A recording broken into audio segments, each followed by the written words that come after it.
Le JT Foot Mercato avec DAZN. Retrouvez tous les matchs de la Coupe du Monde des clubs gratuitement sur DAZN, le diffuseur officiel de la nouvelle compétition, à ne surtout pas rater. Salut tout le monde et bienvenue dans cette nouvelle édition du JT Foot Mercato. Hormis le Bayern Munich et la Juventus qui ont respectivement balayé leur adversaire, la plupart des grands clubs européens ont déçu pour leur entrée dans la Coupe du Monde des clubs.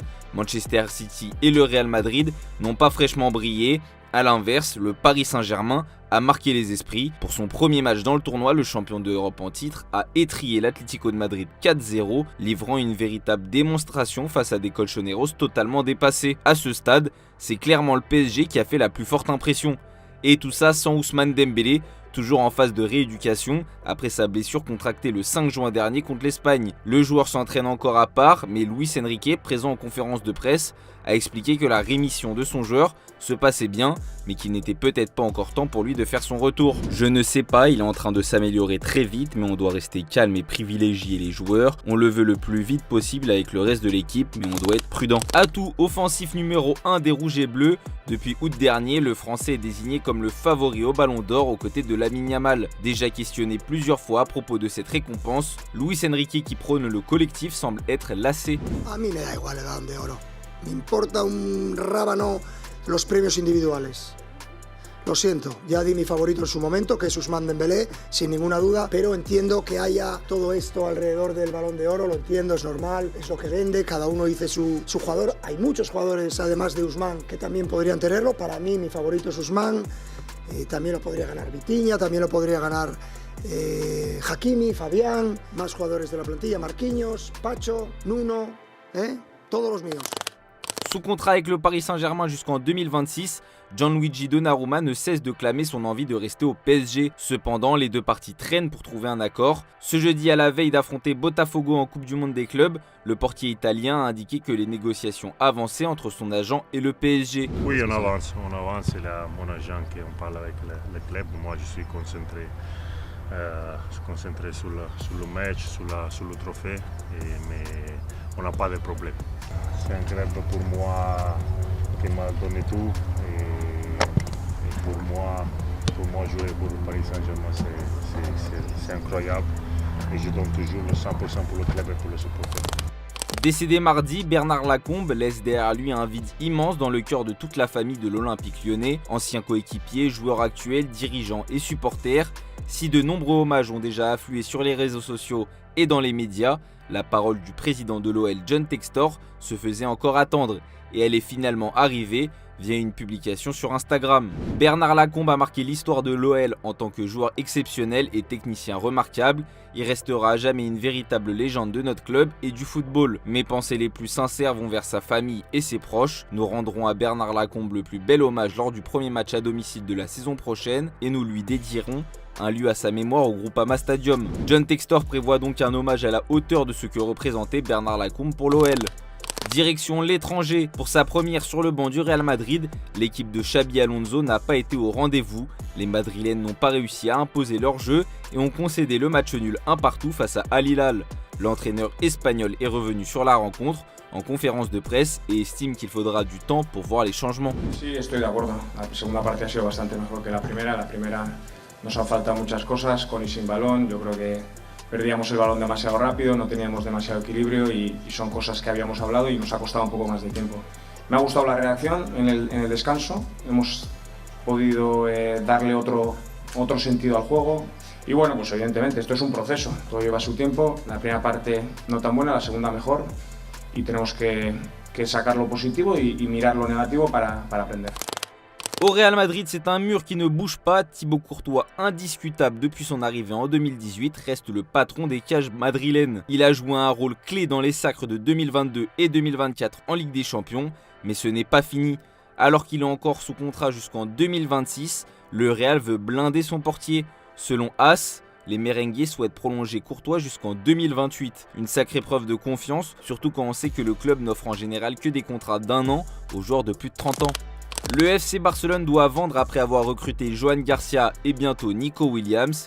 Justement, les Catalans vont récupérer un chèque non négligeable grâce à Ludovic Reis, le milieu néerlandais de 25 ans qui est arrivé en 2019 au Barça avant d'aller à Hambourg en 2021 est sur le point de changer d'air. Comme le rapporte Mundo Deportivo, il devrait signer pour 6 millions d'euros au FC Bruges.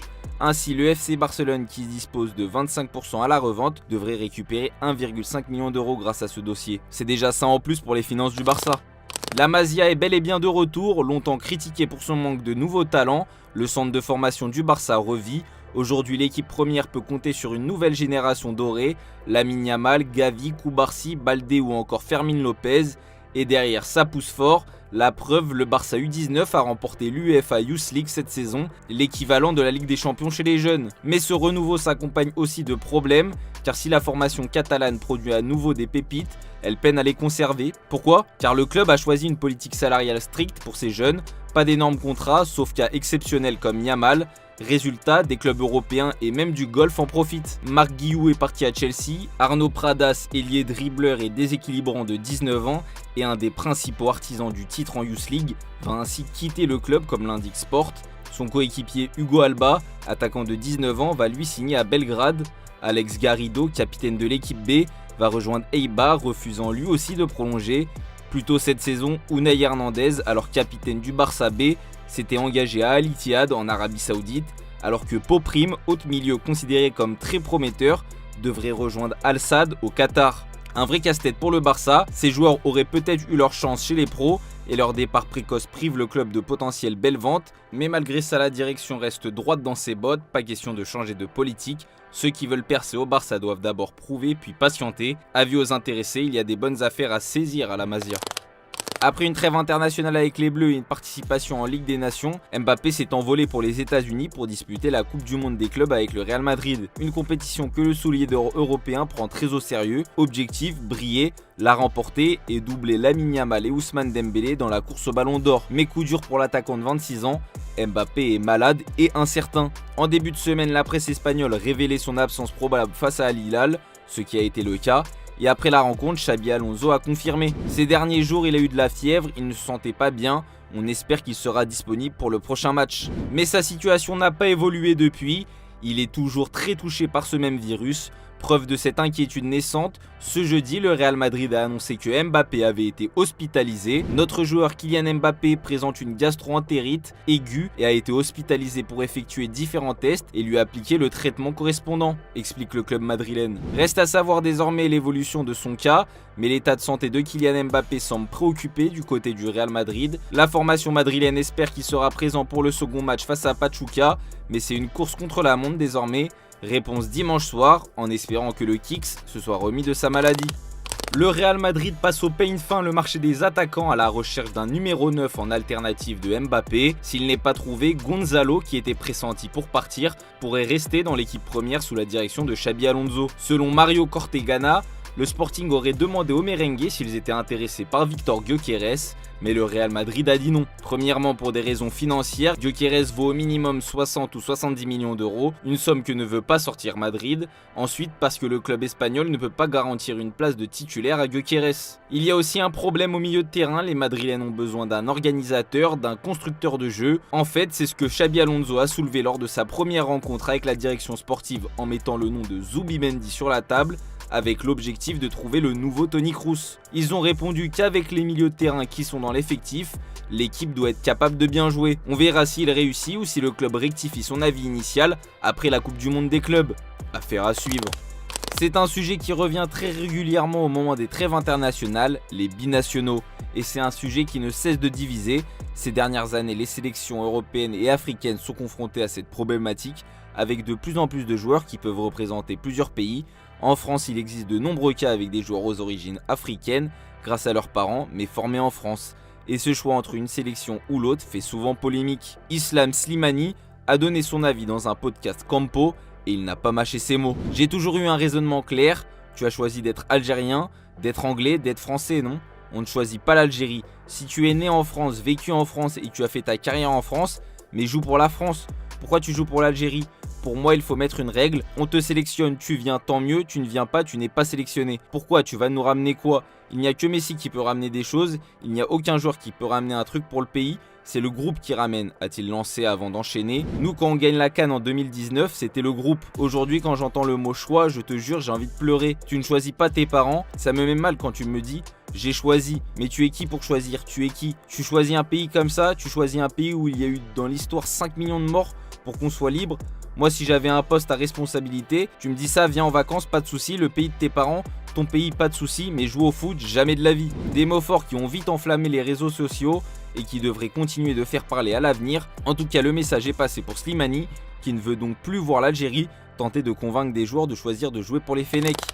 On passe aux officiels du jour. La sanction vient de tomber et elle fait grand bruit du côté de Boca Juniors. La FIFA a infligé 4 matchs de suspension à Ander Herrera et Nicolas Figal, tous deux expulsés lors de la première journée de la Coupe du Monde des clubs contre Benfica. Une décision jugée particulièrement sévère par les supporters du club argentin, d'autant plus que l'Espagnol avait été exclu alors qu'il était déjà sur le banc pour cause de blessure suite à une protestation virulente. Libre de tout contrat après son passage en Angleterre à Wolverhampton, Pablo Sarabia a retrouvé un club.